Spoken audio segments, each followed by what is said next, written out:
Thanks, everyone. Before I begin, I will let you in on a little secret, because if you, during my speech, think that I have sort of a weird accent, I will tell you why. To me, it's really obvious, because I'm Swedish, as you can see. So just if you wonder. So my name is Joachim Everstein, and I work as the innovation manager and also the technology evangelist for Sabre Travel Network here in EMEA.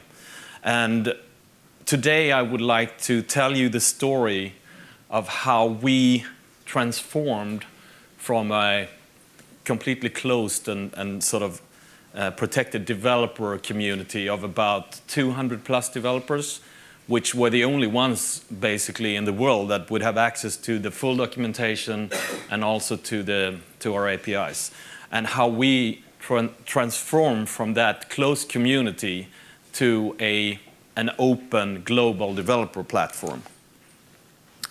So I would like to do a quick poll in the room. How many of you knows what Sabre is and what we do? Hands up.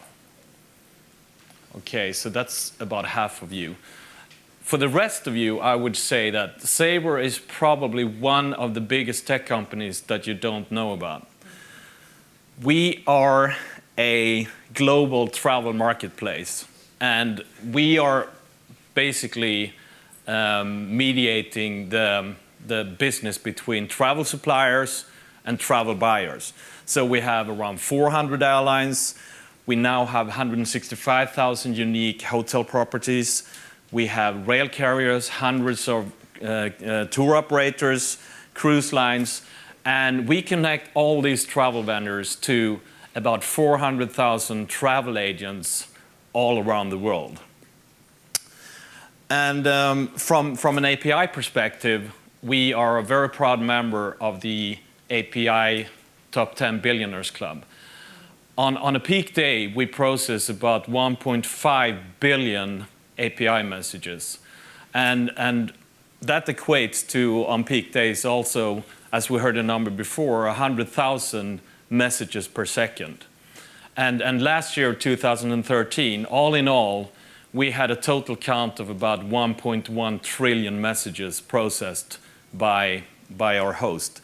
And if you compare ourselves to companies like Twitter or Google or eBay and those really big API providers, I would say we might not process the most requests, but if you think about the payloads that we sometimes return on one single request, where it could be the lowest fare for the coming 180 days, I would say that we're probably one of the biggest data movers on the internet today. So I want to share with you today some of the best practices that we came out with during this journey from closed to open.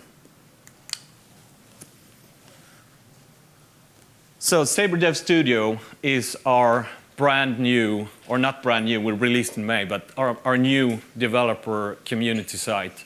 What we wanted to do was, first of all, make it easier for developers to access our different APIs. We also wanted to create a brand new developer experience. I mean, Orin talked about Twitter making it very easy, very understandable to consume Twitter services, and that's exactly one of the things that we really wanted to do. And so the website contains documentation about all our services. We have prototype galleries where you can get inspiration on travel-related applications. We have a code gallery where you can download some sample code, amend it, and also use it for your own purposes. And on top of that, we also have something that we call the API Explorer. So by just signing in or signing up and logging into the website, you can get a test key for the APIs. And in the API Explorer, you can actually get the exact payloads that you would get from the production requests. So essentially, you can build an application by just accessing the test-based APIs. And so why did we do this? Why did we go through this sort of lengthy and very sort of difficult process? You know, today there is a great proliferation of travel apps and online travel agents, and this really drives an exponential increase in the sort of API consummation. Because as I said, in 2013, we served approximately 1.1 billion API requests per day. And that in 2012, that was 1 billion. So as you can see, there was an increase about half a billion API requests over 1 year. There's also a brand new non-traditional entrance that sort of creates a three-way collision between search, meta, social, and retail. And we really have to be able to accommodate these new players, as they will be our tool for us to be able to diversify our revenue streams. And ironically, this is not just about the next booking, because that will drive a booking fee, because it's all about unbundling our existing APIs in order to create brand new, much more smarter and targeted services, and then ultimately brand new revenue streams. And as you can imagine, the conceptualization and deployment of Sabre Dev Studio was not a small task. So I will just mention a few of the highlights and findings that we did during this journey. So number one, I will probably state the obvious, but you need to find an executive believer. I'm not talking about a sponsor to whom you can go to for sort of checkpoints and get feedback, and someone who can manage steering committees. I'm talking about someone that is as passionate as you are about what you're wanting to do, and also someone that can drive this idea or this project to the very top of the executive team. In our case, we teamed up with our chief scientist, and he's the guy who actually runs the team of PhDs. And these guys are the ones that are creating the algorithms for how we can derive some massive shopping results in sub-second response times. And as he fully understands the infrastructure and also all of the data assets and how they can be, how and when they can be exposed, we could very easily and very fast determine what was possible and what wasn't possible when we suggested these new set of APIs. So in the early weeks of the project, we created a lot of prototypes with nascent services to show and sell the art of the possible. And this really proved to be the major lever in selling this vision to the top exec team. So if a picture says 1,000 words, a prototype, I tell you, says 1,000,000 words. So that's pretty much how we got it sold into the top team. Number two, look for success cases in other industries outside your own industry to bolster your point in how you want to be successful. Some of the best success cases often comes from as I said, other industries and innovators. And in our case, we looked especially at companies like Amazon, Bloomberg, and obviously Apple, who made the genius move of opening up their developer or their toolkits to the world, and thereby expanded their ecosystem by many thousand %. And a really good example of, or if you want to connect the dots in your own business, you gotta learn from those who actually created the dots. And here's a good example of that. One of our former colleagues in Sabre was the co-founder of XML. And I can tell you that he had some really interesting thoughts around where the API world as such is headed. And he was also very instrumental in getting us to where we are today. You also need to take sort of an inside-outside look when you sort of create your APIs. I think too many companies get caught in the trap of creating the different APIs in a vacuum. You have to really envision in your head what sort of experiences that your APIs can enable, and also which site features that would be powerful to syndicate via your APIs.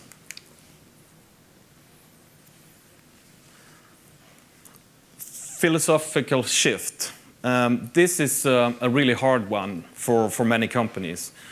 You can't be everything to everybody, and how open is really open. Excuse me. When we launched Sabre Dev Studio, we noticed that we had a lot of our competitors signing up, accessing our APIs, poking around, and did we feel uncomfortable with that? Sure, that wasn't fun at all. But if you want to be a truly open platform from a cultural point of view, you also have to recognize that others can and will innovate in ways that you may not have thought of, and you have to be comfortable about that. From an internal product perspective, this is a very difficult mindset to change, because obviously product marketing, when they find a new idea, they want us to develop it ourselves and also capitalize on it. But if you think about it, this can also bolster new business development opportunities. I'm thinking like, excuse me, there are 20 million plus developers or programmers in the world today. And to me, that's a really, really big market opportunity. In the past 8 years, there's been over $4.8 billion in venture capital invested in over 750 travel startups. So, I mean, no matter how good or how fast your internal development teams are, they can never keep up to speed with that. I think too many companies make the mistake of treating the developer space as an afterthought and not as a primary customer.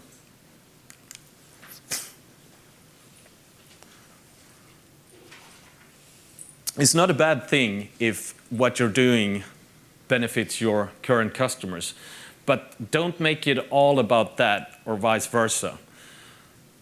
Don't get bedazzled by all these new sort of emerging business opportunities, as well as don't bury your business case in your traditional sort of product cycle.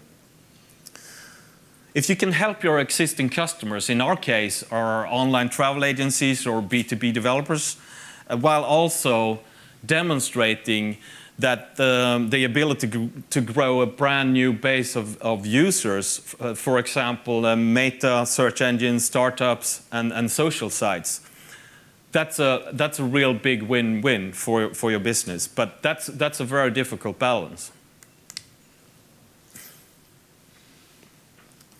Ready, set, wait. What do we mean with that? Well, test early, test often, because proof points really matters. The more success you can communicate early on, the better it is. We exposed our test APIs very early, both internally and externally, to specially selected customers. We executed agreements,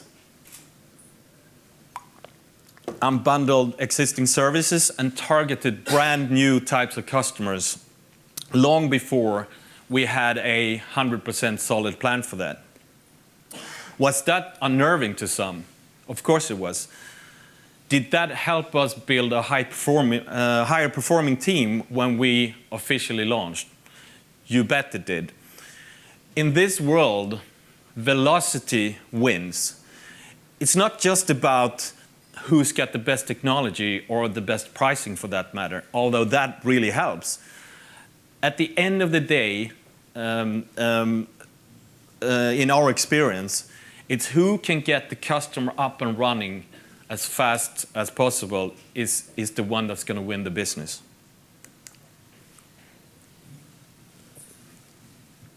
Don't get married to one business model on day one, and try to push back as much as you can on early sort of revenue or sales pressures.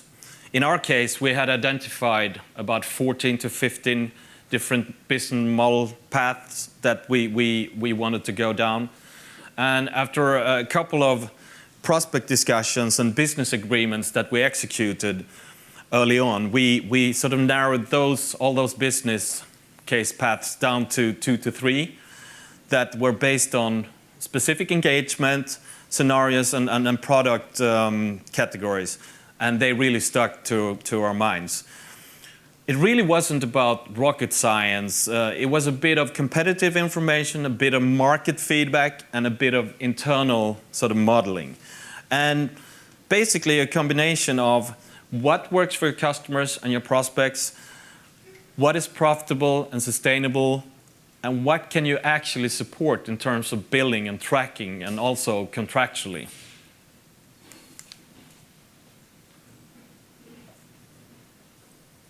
This one is also an important one. Expose anything that slows you down as early as you can, as loudly as you can, and also as often as you can. With so many moving and interrelated parts in a project to create a new developer platform and also a brand new developer experience, you can't afford to let one component get you hung up early in the process, because if you do, this will eventually become a snowball effect and it'll only get bigger and bigger and eventually unsolvable. When you run against the grain, as we did in this case, you're naturally exposed to inefficiencies, mindset challenges, and conflicting opinions. You need to have the voice autonomy and the executive support to really bat these things down. I'll tell you a funny story about, because we arranged a external hackathon in our headquarters in Dallas. So if you ever want to have a barometer of all the bureaucracy in your own company, this is exactly what you should do. You know, when we were all happy and, you know, we're going to run a hackathon. This is the first time we run it for external visitors and everything. Everyone was really excited. Then when we started working on it, we ran into problems like, you know, facility management said, well, we're going to have 66, did you say that, 70 developers having access to our Wi-Fi network during the weekend. Well, we need to find out if we can do that. But I mean, any given day in Dallas headquarters, we have 3,000 users on the Wi-Fi network. Why would that be a problem? And you guys should have seen when we went to the admin person saying, yeah, so the winner of the hackathon, we want to give a silver briefcase with $5,000 in 20s. And she only looked at us and said, you got to be crazy. Now, we overcame all these barriers. I was acting bodyguard when my colleague Irina went to the bank and got the $5,000 in 20s, and so we did it. But again, if you want to find out how hard certain small things are in your company, run an external hackathon.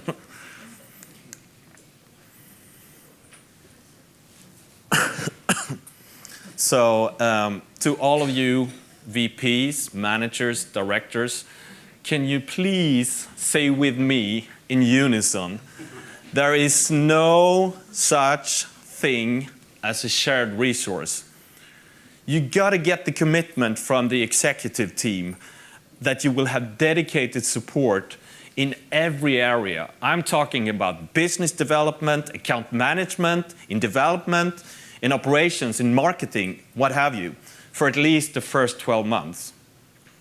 A shared resource will always have conflicting priorities and/or different directives within their own teams. As a reference story, my colleague Sean Arena, he was actually pulled out of his regular job as the marketing director for North America, for Sabre North America. And that actually resulted in the brand new organization around Sabre Dev Studio, and also driving the direction forward by creating this brand new team. So when we launched this website, he stepped in and continued to run that team as our Chief Commercial Director of Online and Emerging Businesses.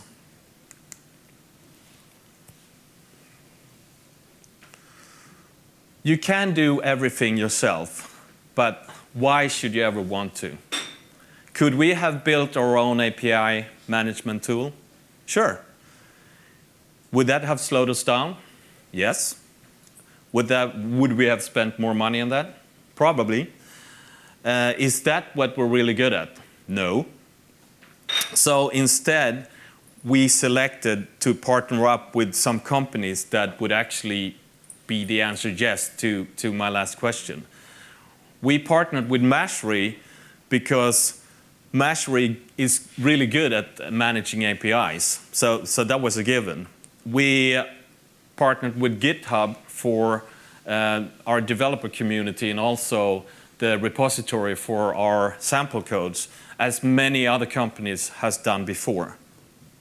In fact, we already had a developer community, but that was the functionality of that was not even close to what we felt we needed when we wanted to create a brand new developer experience. And finally, we decided to use Stack Overflow as the primary vehicle for communicating questions and answer questions around our APIs, because I think that's one of the most commonly used websites today for code-related questions.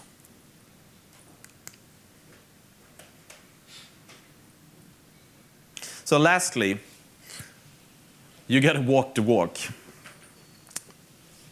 Everything from how you present, how you speak, how you dress. See, I got the red shoes on. The culture, the marketing effort, the business processes, and then people within your own organization, they have to be able to adapt to a brand new way of how companies do business. I got a pretty funny story about when our business development team went to one of our first customers that we signed up long before we actually released Sabre Dev Studio. It's a company called Hipmunk, which is a very innovative startup meta search company on the West Coast in the US. And the team came in there. They thought they were fairly dressed down with jackets and jeans. And the first thing someone said when they entered the building was, "Hey guys, the suits are here." So that's just an example of how we had to sort of realize that it's a brand new world out there. And we also realized very soon that usability feedback from this brand new type of customer is essential.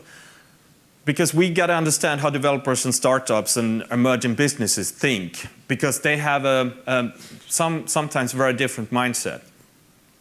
There were so many times when we put our PowerPoints up on the screen talking about all the capabilities that our new APIs can do and all the benefits and how your company would be better if they used our APIs. And most of the times, these new startups said, "Okay, guys, get that marketing crap off the PowerPoint and tell me where to go, how to access the APIs, and then we'll figure out what the benefits are and how to use them the best way."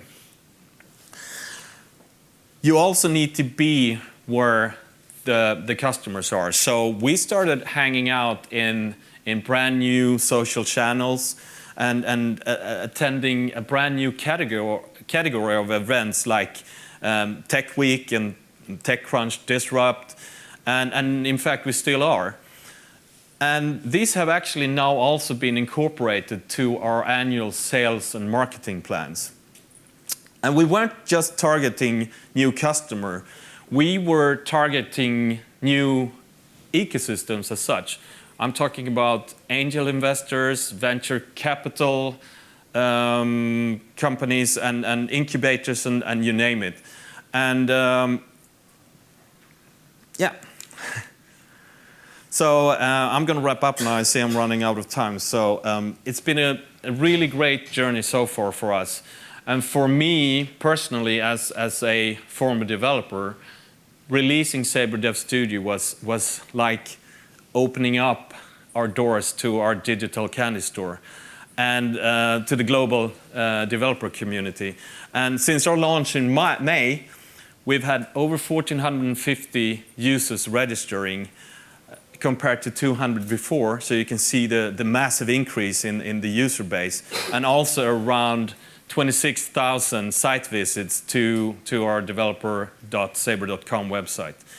And I do hope that you've enjoyed my story about how a very small but a very dedicated and passionate team in Sabre ran against the grain and enabled our company to be competitive in an ever so fast moving online world. Thank you.